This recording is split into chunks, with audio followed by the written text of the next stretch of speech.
درمیان قرآن اور اہل بیت کو چھوڑ کر کے جا۔ آقا نے فرمایا قرآن نے اہل بیت کو نہیں چھوڑا، اہل بیت نے قرآن کو ہے، اس لیے نبی کو برا کہتے ہیں اور ہماری کتاب سے بھی جلتے کیونکہ جانتے ہیں سب کے گھروں میں مردہ کتابیں رکھی ہوئی ہے، تنہا وہ نبی کا غلام ہے جس کے گھر میں زندہ کتاب رہتی ہے اور اس زندہ کتاب کو قرآن مقدس کہتے ہیں۔ کہا یہ زندہ کتاب کیسے؟ میں نے کہا ہر کتاب بدلی گئی، انجیل بدلی گئی، توریت بدلی گئی، زبور بدلی گئی اور بھی جو صحیفے تھے بدل دیے گئے، لیکن قرآن نہیں بدلا۔ لیکن ایک بات آپ کو برا نہ مانو، مانو تو بھی آج کوئی پرواہ نہیں کروں گا، برا نہ مانو۔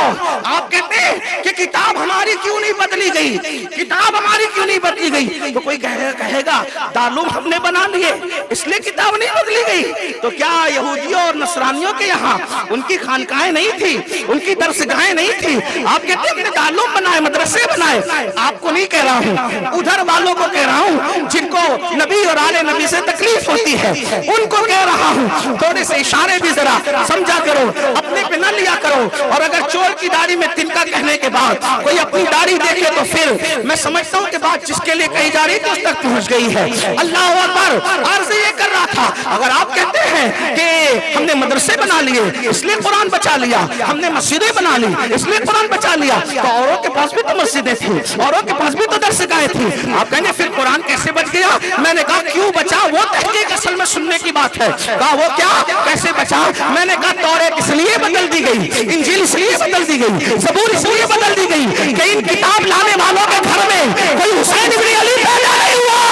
اگر ان کے گھر میں حسین ابن علی پیدا ہوا ہوتا تو اللہ اکبر بات کچھ اور ہوتی۔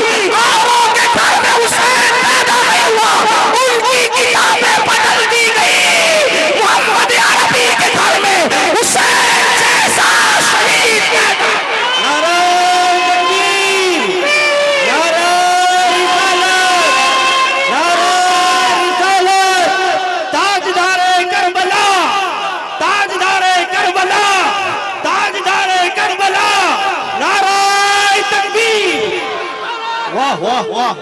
امام حسین کے بعد جتنے فتنے اٹھے مقابلے کے لیے ہر بندہ جہاں سے نکل رہا ہے وہ کہیں نہ کہیں کربلا سے ٹچ نظر آتا ہے۔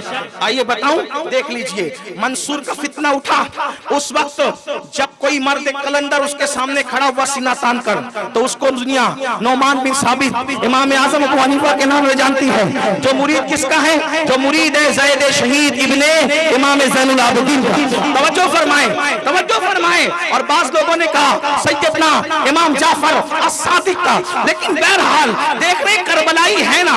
اللہ اکبر۔ پھر آپ دیکھیں اللہ اللہ جس وقت فتنہ مامون اٹھا اور خلق قرآن کا فتنہ اٹھا اس میں بھی کوئی سینہ تان کر کے کھڑا نظر آیا تو منکر کربلا نہیں بلکہ کربلا سے وابستہ سیدنا امام احمد ابن حنبل نظر آئے۔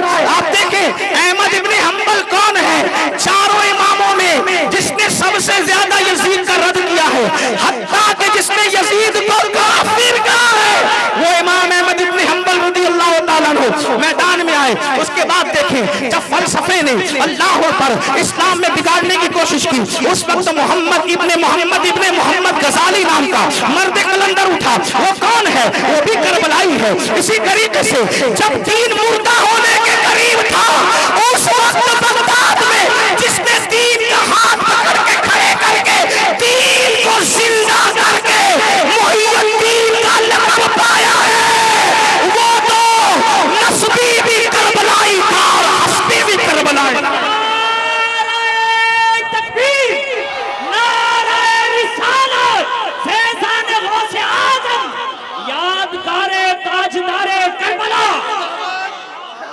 جس وقت ہندوستان میں تیل جلا کر کے پیشاب پیا جا رہا تھا اس وقت ناپاک زبانوں کو 90 لاکھ زبانوں کو کلمے کی خیرات دینے والا اس زمین پر کوئی کربلا کا مخالف نہ تھا بلکہ یہ نعرہ لگانے والا کتنا بڑا کربلائی تھا۔ شاست حسین بادشاہ اشت حسین دین اشت حسین دین پناشت حسین سرداد ندا دست در دست یزید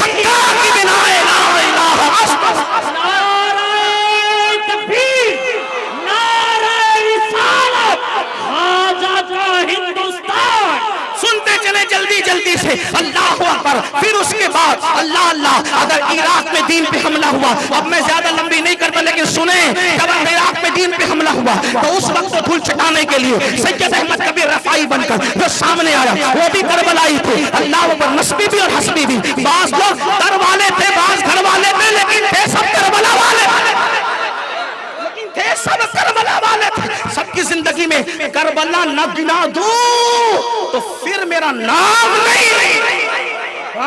لے آؤ کسی بھی انقلابی کو, لے آؤ کسی بھی انقلابی کو. آج کل تم سیریلوں کے ذریعے سے ارطغرل غازی کو زیادہ جانتے ہو. وہ سیریل والے ارطغرل کو میں نہیں جانتا, لیکن جو اصلی والا ارطغرل روم کی سرزمین پہ سو رہا ہے وہ بھی کربلائی تھا.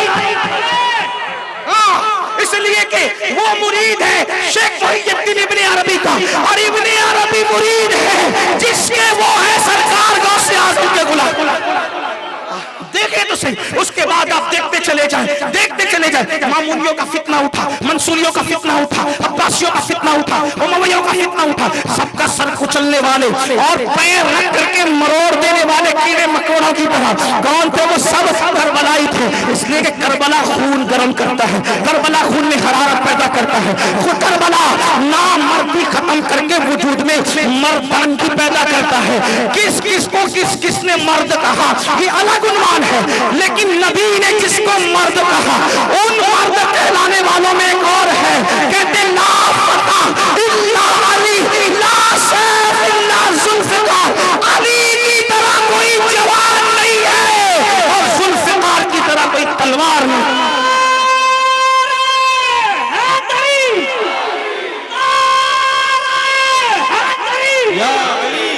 خلجی نے جب گندگی پھیلائی اس فتنے کے مقابلے کے لیے جو آیا اسی کو دنیا نظام ملت وکیل خواجہ نظام الدین محبوب الہی کہتی ہے.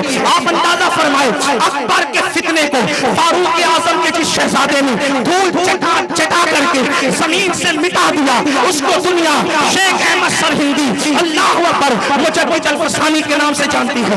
دلی کو مدینے کا پرتو بنانے والا مرد کلندر جس کو دنیا محقق الاطلاق کہتی ہے وہ بھی تو کربلائی تھے. اسی طریقے سے آپ دیکھتے چلے جائیں. کہاں کہاں تک کہوں, بلکہ ایک بات کہوں, اپنا جنازہ خود پڑھا کر اللہ اکبر اہل کفر کو کفرستان کو جس نے حیرت میں ڈال دیا تھا وہ صابر کلیم بھی تو کربلائی تھا. اللہ اکبر. اسی طرح 70,000 کو کلمہ پڑھانے والا اور تخت کو لات مار کر کے چوچا بسانے والا مخدوم اشرف جان سمنانی بھی تو کربلائی تھے. لوگ کہتے حسین تخت کے لیے گئے تھے, میرے مخدوم نے تخت کو لات مار کے کہا جب اولاد کے سامنے تخت کی حیثیت نہیں ہے تو دادا کے سامنے کیا ہے.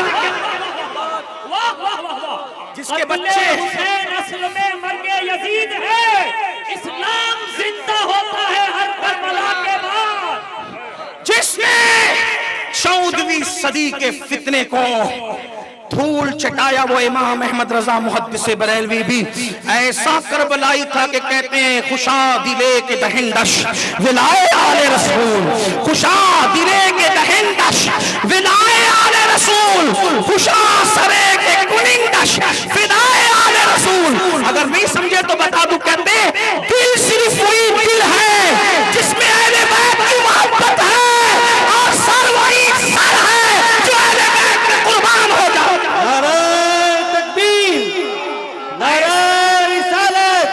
مسلک اعلی حضرت, مسلک اعلی حضرت.